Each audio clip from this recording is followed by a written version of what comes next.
Sang Sabda Menyapa. Renungan Harian Kamis 24 Agustus 2023 disusun dan dibawakan oleh Frater Mario Namang. Selamat mendengarkan. Saudara-saudari yang terkasih dalam Kristus Tuhan, sebelum memulai renungan kita pada hari ini, marilah kita mengawali dengan tanda kemenangan Kristus. Dalam nama Bapa dan Putra dan Roh Kudus. Amin. Renungan kita pada hari ini berjudul Bukan Jasa Kita. Matius dalam kisahnya hari ini mengemas pengalaman menarik dalam proses memaknai hidup. Maka dari itu saya pun mengemas sebuah kisah menarik dalam renungan saya kali ini. Mungkin dapat membantu kita dalam memaknai hidup turut kisah Injil hari ini. Adalah seorang pemuda tampan hari hanya mengarung nasib sebagai pengangguran. Pemuda dengan postur tubuh tegap, atletis, dan berhidung mancung ini bukannya nganggur dalam hal pekerjaan, namun nganggur pula dalam hal perasaan.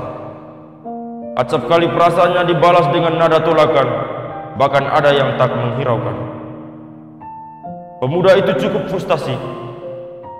Kebetulan dalam lembaran sebuah majalah terdapat rubrik tentang cari jodoh. Di kolom komentar tertera seutas doa untuk mendapatkan jodoh. Pemuda itu sangat senang dengan doa itu.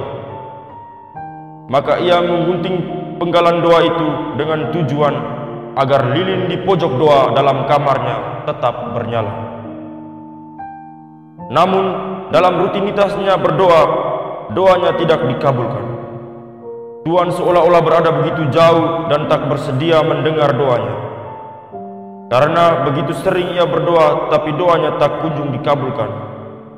Karena itu, ungkapan jodoh di tangan Tuhan tak lagi ia percaya. Sudah tampan dan rajin berdoa untuk mendapatkan jodoh, tetapi tak satu pun wanita yang menerima luapan hatinya. Godaan pun datang terlintas dalam pikirannya. Tuhan sungguh tidak adil. Timbul rasa iri hati terhadap teman-teman sebaya yang sudah menikah. Pemuda itu berpikir bahwa ia telah berbuat banyak untuk Tuhan. Ia sudah banyak berdoa. Seharusnya ia mendapat upah atas doanya.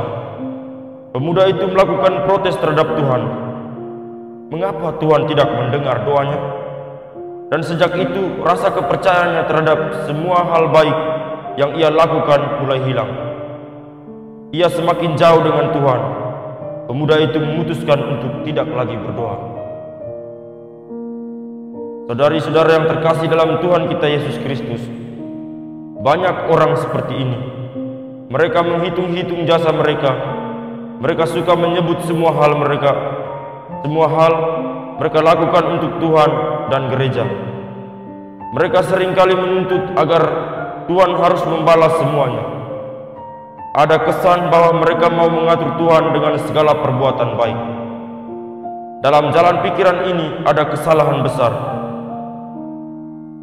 Tuhan itu sang Maha Adil, karena Tuhan itu murah hati dan penuh pengasih. Tuhan bisa berbuat baik kepada siapa saja sesuai kasih dan pertimbangan yang Maha Adil. Bahkan orang yang tidak baik di mata manusia mendapat rahmat Tuhan yang melimpah.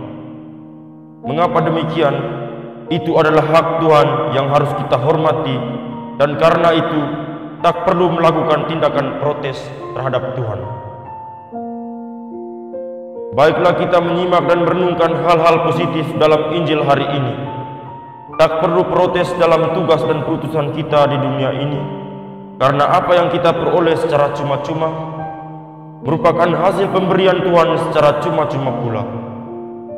Agar kita bersikap adil dan tak banyak protes, apalagi mengeluh, baiklah kita berpikir terbalik.